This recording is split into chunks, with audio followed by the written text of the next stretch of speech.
kuna baadhi ya vijana wa jimbo la Kigoma mjini wamefaulu kwenda kwenye vyuo vikuu, lakini kwa bahati mbaya wazazi wao hawana pesa mfukoni. Mtoto ana kipaji, amefaulu, lakini mzazi hana pesa. Nikasema acha nizurule kwa marafiki zangu, nitafute pesa ya kuwasaidia hawa vijana, ya kwenda kuwalipia ili waende chuo wakasome, baadaye waje wausaidie mji wetu wa Kigoma.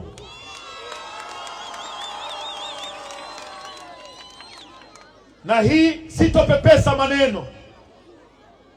Nimepigia simu marafiki zangu zaidi ya 5, lakini 2 peke yake ndio ambao walionyesha kwa mwezi huu wa 12 wana uwezo wa kunisapoti hizo pesa, ili watoto wanaoingia chuo waweze kupata pesa kwenye Januari. 2. Mmoja alisema, Baba Levo, nitakupa milioni 63. Anaitwa Musa Mzenji. Huyu yeye ni Mzanzibari, lakini ni rafiki yangu sana, hata wakati wa kampeni alinisaidia sana. Anaitwa Musa Mzenji. Akasema, Baba Levo, natoa milioni 63 kwa ajili ya kusapoti vijana ambao wako hapo Kigoma mjini, wengine wako vyuo wanataka kufukuzwa kwa sababu wameshindwa kuweza kulipa. Lakini 2 anaitwa Barongo, yeye ni Muhaya. Angalieni hela ninapozitoa nyie. Yeye ni Muhaya, anaitwa Barongo. Yeye ni mkurugenzi wa kampuni inaitwa Magic Builders International. Huyu Musa Mzenji, yeye ni rais wa timu ya basketball inaitwa Dar City. Na hiyo baadaye nitakuja kuambia wa vijana wenye vipaji vya kucheza basketball katika mji wetu wa Kigoma namna gani tunaenda kuwabeba na kusonga nao mbele. Lakini huyu wa 2 anaitwa Barongo, yeye ni mkurugenzi wa kampuni inaitwa Magic Builders International. Ni kampuni inayouza puti kwa ajili ya kuskimu ukuta kabla hujapaka rangi nyumba yako, ili rangi ya nyumba isishambuliwe na fungus na magonjwa mengine ambayo yanashambuliaga rangi. Sasa Barongo akakubali, akasema, Baba Levo, nitakusaidia milioni 40. Kwa jumla tukapata milioni 103. Kumbukeni, hizo hela sio hela za halmashauri, sio hela za serikali kuu. Hizi ni hela za marafiki zangu, wanatoa mfukoni.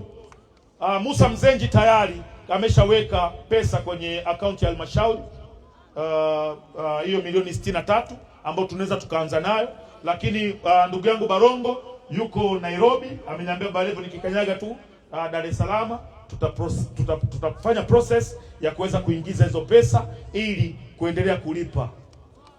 Tunaelewana vizuri? Kwa hiyo kama wewe ni mzazi ambaye mtoto wako amefaulu kwenda chuo, lakini kwa bahati mbaya hakupata mkopo wa serikali, na wewe kama mzazi wa jimbo la Kigoma mjini ambaye mbunge wake ni mimi, hauna pesa, nina shilingi milioni 100 ambazo tutazigawa kwa wazazi wote ili kuweza kukidhi nguvu ya kuweza kuwapeleka watoto wetu waende wakasome chuo, ili warudi waje wasaidie mji wetu. Na tunataka vijana ambao tutawasaidia wakaenda kusoma wawe wasomi bora, waje wasaidie mji wetu, kwa sababu nchi yetu ya Tanzania inaumizwa na wasomi. Hakuna darasa la 7 hata mmoja ambaye ameiumiza nchi. Nchi imeumizwa na wasomi. Wasomi ndio wanatumia vitabu, wanatumia makaratasi yao, wanatumia kompyuta zao kutengeneza michongo, kusaini vitu vya hovyo, na baadaye vinakuja kuleta madhara kwenye nchi yetu. Narudi kwenu wasomi, natafuta hela. Yule darasa la 7 mlisema hafai na kila kitu, la 7 natafuta hela mkasome, na Mungu atanisaidia. Hizi nimepata kidogo, naleta na ninaendelea kuomba kwa ndugu jamaa na marafiki pamoja na wafadhili na makampuni ambayo yako tayari kunisapoti kwa ajili ya wasomi wa mji wangu wa Kigoma mjini. Kigoma mjini oye! Nyosha mkono hivi kama unaniunga mkono ndugu yangu. Nashukuru sana. Nashukuru sana.